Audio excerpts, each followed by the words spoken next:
After leaving my press screening of the Marvels last night, I noticed a lot of comments under my reaction were less than favorable, and they were flat out rude. Well, here's what I say to those users.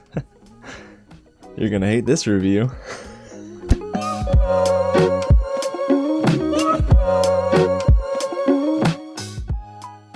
What's going on, you guys? James here with another real review, and today we're going higher, further, faster, baby. We're talking all about the Marvels. Thank you so much to Marvel Studios and Disney for giving me the chance to watch this early for review. Now, don't worry, if you clicked on this review, you're in good hands because there will be no spoilers, I promise, in my review. The film releases this weekend, November 10th. It's rated PG-13. Parents, there are a few curse words in there, so just be mindful of that. But boy, is this movie enjoyable. Now, I had the chance to watch this in my local IMAX theater, and guys, it was worth the price of admission. But before we get into all of that and why I believe this movie's worth your money, if it's your first time here at the channel, welcome to Real James, where I love talking about movies, TV, and all the news in between. So if you do too, and you're excited for the Marvels, hit the big red button below, subscribe to the channel, tap on that bell, and hit that thumbs up button so you get a chance to see more reviews just like this.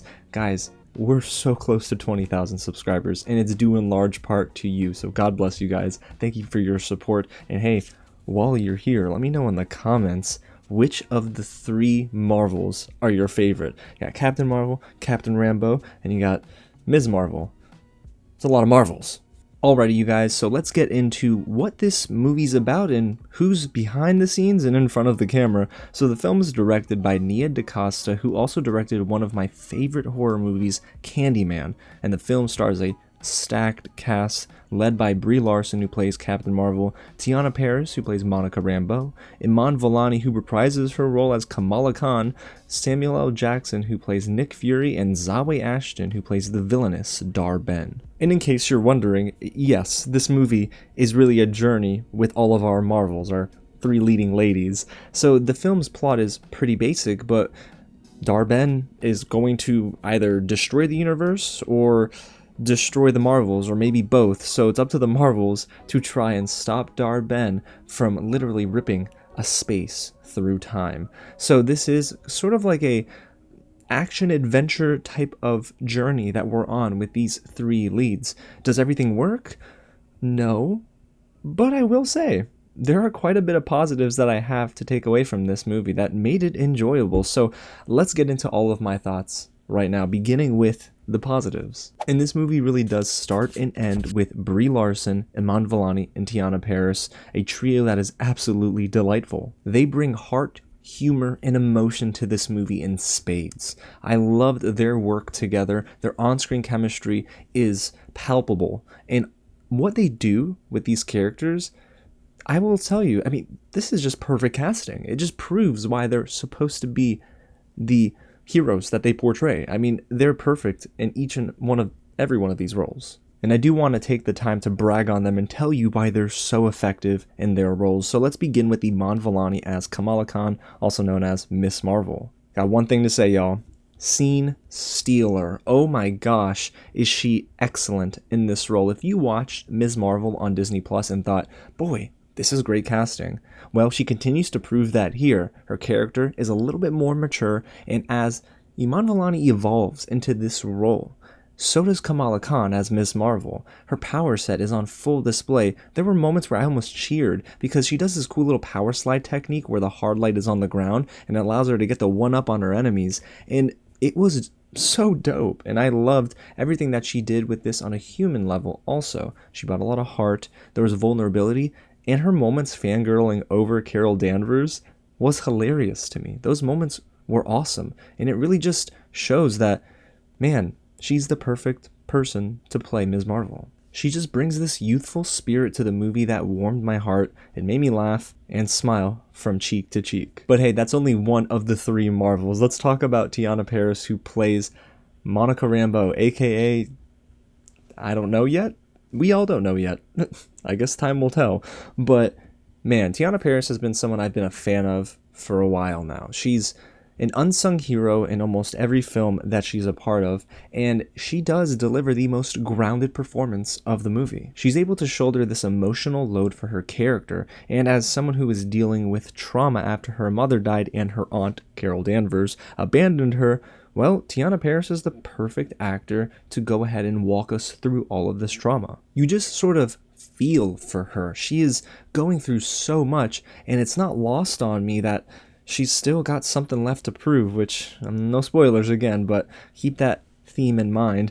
I do love that the character of Monica Rambeau, though, was just so much more explored in this movie.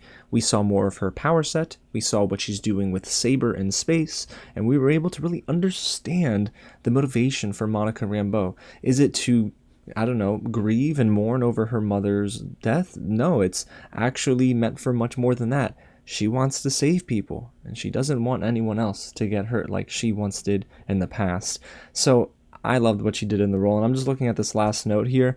I gotta say, there's one action sequence where she kind of phases through something, and I won't say what, that just made me so happy to see. It's just incredible. I loved everything Teyonah Parris did in the role.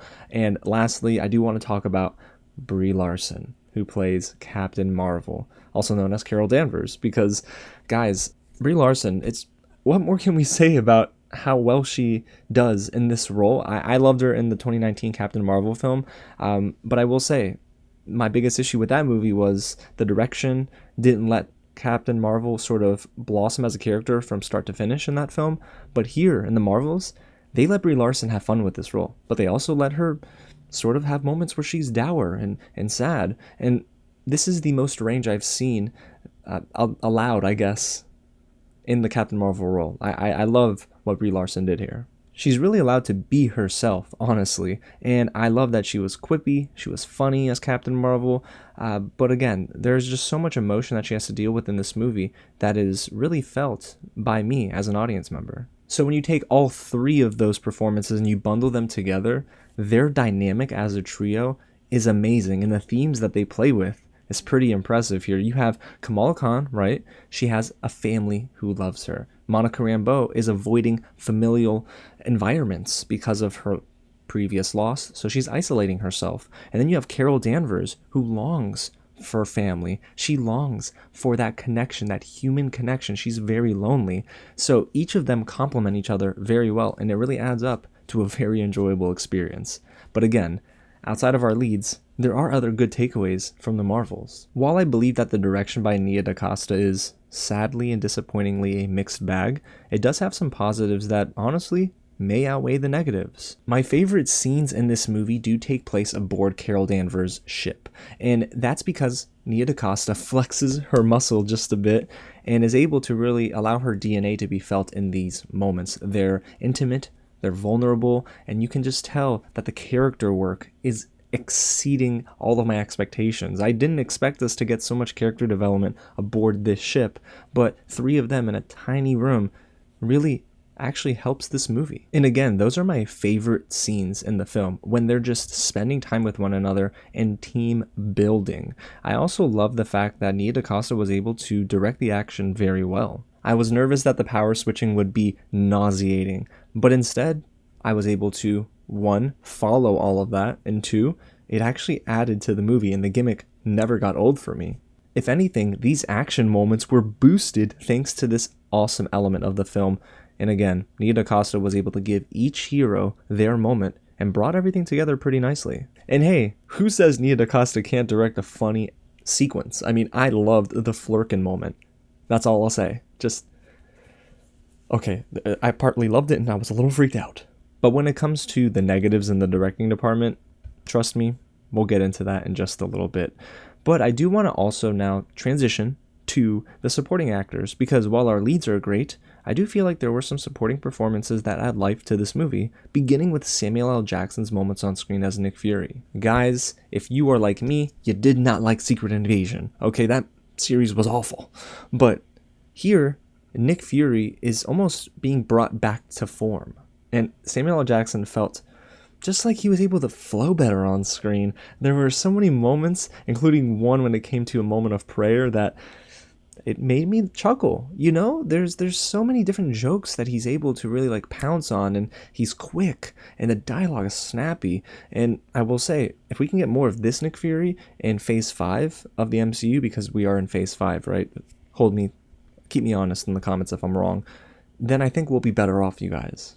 And I also loved the Khan family. They're hilarious and heartwarming, just like they were in the Ms. Marvel series, but there is a standout in this supporting actor category, and that is Zenobia Shroff as Kamala's mother, Muniba. We need to see more of her in the MCU. That's all I will say, because she's not only really funny, but my goodness, there's this motherly approach that just helps the movie sort of break away from this MCU formula that we have become so accustomed to. It felt real, it felt grounded, and I loved everything she did in the role. So yes, we need more of Muniba in the MCU. I also wish maybe we got more of Amir, Kamala Khan's brother, who's played by Sagar Shaikh, and I hope I pronounced that properly. But oh my gosh, I loved him in Ms. Marvel, and in the moments and the glimpses that we get him here in the film, he's good. We just didn't really get enough of that. And yeah, so I hopefully we'll get a little bit more of the Khan family in future films and series, but so far so good. Alrighty, so we're almost done with the positives, but I do want to touch on just maybe 2 more elements with you guys. One, the visuals. Goodness gracious, there are some beautiful visuals, especially in space. Now, I admit, I saw this in my local AMC IMAX theater, and it was worth it. I do believe it's worth your money to see this in IMAX. It's beautiful. The vastness is captured so well by cinematographer Sean Bobbitt, who also worked on Judas and the Black Messiah. I just love the scale of this film, and even the visual effects. They were some of the best in the MCU in a very long time. Sure, there were some green screen noticeable scenes that broke the immersion just a tad, but for the most part, I loved how big this movie was and how beautiful it looked at times. And yeah, I will tell you, the visuals aided this film and didn't take away, which is something I can't say for a lot of recent MCU projects. And lastly, you guys, the mid-credits scene. I did say this is a spoiler-free review, right? So here's what happens in the mid-credits scene. We see... Just kidding. I'm not getting into that, you guys. But what I will say is the mid-credits scene is mind-blowing. It sets up something for the future of the MCU that, if you're anything like me, if you're a 90s baby as well, you're going to love it. So, yeah, guys, that's all I got for the positives. So, as you can tell, yeah, I'm enjoying the Marvels, right? But notice how I didn't say it. I love the Marvels. And it's definitely not without its flaws. And, whew, there are some flaws in the Marvels. So, let's talk about the negatives here. And it starts with the villain, Dar-Benn, who's played by actress Zawe Ashton. You guys, I gotta say, this is one of the weakest villains and one of the weakest antagonists, I think, in the MCU ever. I mean, this is on Ronin levels of forgettable. It reminds me of that villain from Thor: The Dark World. I can't even tell you I remember that character's name because they were so forgettable. But Dar-Benn is a Kree that is trying to bring life back to her home planet of Hala at the expense of destroying other planets. That's the character's motivation. And that sounds good on paper, but it's executed poorly. The villain is very one-note, and there was never a time where I felt like this plot ever added stakes to the film. Whenever Dar-Benn is on screen, that's when the movie is actually at its worst. And unfortunately, there were even some instances where I thought, okay, this is where they're going to tap into the villain and give, Zawe Ashton some more material to play with. Unfortunately, no. The writing was also very generic for this character. This is the kind of performance that if we didn't have our trio of leading ladies to support the film, this sort of performance in this character could sink any other film. Even Dar-Benn's interactions with the Marvels was lacking, and there was a severe lack of on-screen chemistry with everyone else. There's no flow when Dar-Benn is on screen, especially in the third act of this movie. So guys, yeah, I just was not high on this villain. Sometimes villains can be forgettable and at least serviceable, but in this instance, the villain is forgettable and not serving the plot any good. So yeah, again, this was just a huge misstep for the film. Now, the second negative I have here is just sort of expounding on the direction by Nia DaCosta.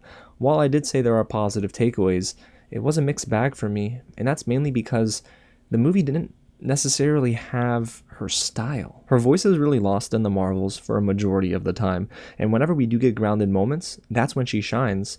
But with everything else, when the movie's bouncing between the A and B plot, it just felt like someone else was in the director's chair. And I don't know what went on behind the scenes, right? In terms of who had final say-so or who was telling her to maybe include this scene. I don't know, guys, right? How many hands were on this film? But at times, it did have that directing by committee approach, and I didn't love that. At least that's the sense I got from some of these scenes. So I wish she was just given more chances to allow this movie to feel like her own, where she's able to breathe in these spaces, like on board Carol Danvers' ship. So yeah, I do think the direction's a little bit of a mixed bag. So I was hoping for more of Nia DaCosta versus the MCU formula, but we got a little bit of both and sometimes too much of the formula. But that's not even the worst part of the film, you guys. The movie has arguably one of the worst sequences in the MCU, and it almost derailed the entire second half of the movie for me. There's a very questionable choice to go to this planet called Aladdin. I'm not even joking. It's called Aladdin, but not spelled like you think it is. And they only communicate on this planet in song and dance. At first, I thought, oh, this is going to be something funny for the first 10 or 15 seconds. But this scene overstays its welcome. It's this gimmick that maybe sounded funny on paper, but it was very much giving Screaming Goats and Taika Waititi's Love and Thunder, a movie that I've soured on, and that was an element I hated about Love and Thunder. And honestly, going to this planet where they only sing and communicate in song and dance just didn't work. Was the costuming beautiful? Yes. Was this moment colorful and vibrant, at least visually? Absolutely. But it wasn't funny. And unfortunately, it came at a point in the movie where the stakes were ramping up, only to be thrown off course by this sequence of events. But hey, at least our heroes get some new costumes that don't look bad at all. I wish we got them a different way, and I just wish the sequence was never even a part of the film. And I will say the back half of this movie is also the sloppiest of the film. The editing is choppy, and you can definitely tell where they did reshoots. I was also shocked at how much they rushed to the finish line at the end. There was even a conversation between our Marvels that felt oddly edited and unnaturally placed, and I didn't know why, because everything was working. Moments between them were working for the entire film up to this point, and it just felt like the drama wasn't necessarily warranted in that moment, and there was a jarring shift in tone. So again, you can tell where they might have done some reshoots, and the editing just wasn't really sharp. So the back half of the movie does suffer a bit. I prefer the first half of the film versus the second half. It's almost like they could have cut out the song and dance and focused more on the plot, but I digress. Let's get into my last negative note here, and that's the score. Because as much as I love Laura Karpman's score for Ms. Marvel, and the music in that series is incredible, here she returns for the Marvels, and, well, it was just unimpactful. There wasn't really much of this gravitas that I was hoping for, because in Ms. Marvel, it's beautiful. The elements of music that she's able to play with all the instruments, it just comes together perfectly for me. But in the Marvels, the score was just kind of forgettable, except for one moment. There was one instance where you hear a lot of screaming voices, like a choir of voices coming together, and it's meant to induce a lot of fear, I'm sure, and anxiety, and it did that, at least for me.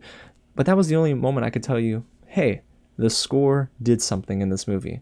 But the music is otherwise a little forgettable, and that's kind of sad. Alrighty, y'all, so overall, what do I think of the Marvels? Well, I'll tell ya. This isn't a groundbreaking movie for the MCU, and it might not win people over who are fatigued.